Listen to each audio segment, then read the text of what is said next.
نبی صلی اللہ علیہ وسلم کے بارے میں آتا ہے، سنن ابو داؤد کی حدیث ہے کہ کان کلام رسول اللہ، نبی صلی اللہ علیہ وسلم کا کلام کلاماً فصلاً، ڈسٹنکٹ کلام تھا، جدا جدا کلام، کلیئر کلام، واضح کلام، یفہمہ کل من سمعہ، جو بھی نبی صلی اللہ علیہ وسلم کو سنتا سمجھ لیتا، انڈرسٹینڈ کرتا، سب کے سب سمجھتے. ایسا تھا کلام ہمارے نبی محمد صلی اللہ علیہ وسلم کا. تو نبی صلی اللہ علیہ وسلم واضح کلیئر بات کرتے تھے.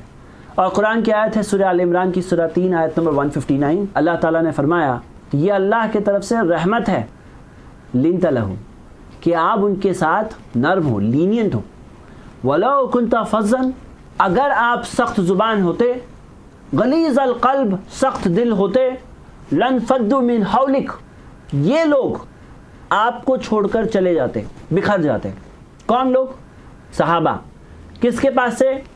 نبی صلی اللہ علیہ وسلم کے پاس سے. کیوں؟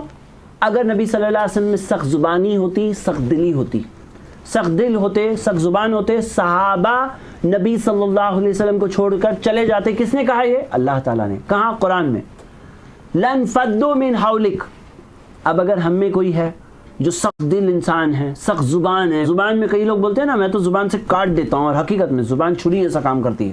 تو لَانْفَضُّوا مِنْ حَوْلِكَ، جب نبی صلی اللہ علیہ وسلم کو، بہترین انسان کو، بہترین ساتھی چھوڑ دیتے، آپ کو اور مجھے دنیا کے لوگ چھوڑیں گے یا نہیں چھوڑیں گے؟ چھوڑ ہی دیں گے. تو ہم یہ دیکھتے ہیں کہ زبان میں نرمی، دل میں نرمی، یہ کیا ہے؟ ایک انسان کو اللہ تعالیٰ کے بھی قریب لاتی ہے، انسانوں کے بھی قریب لاتی ہے.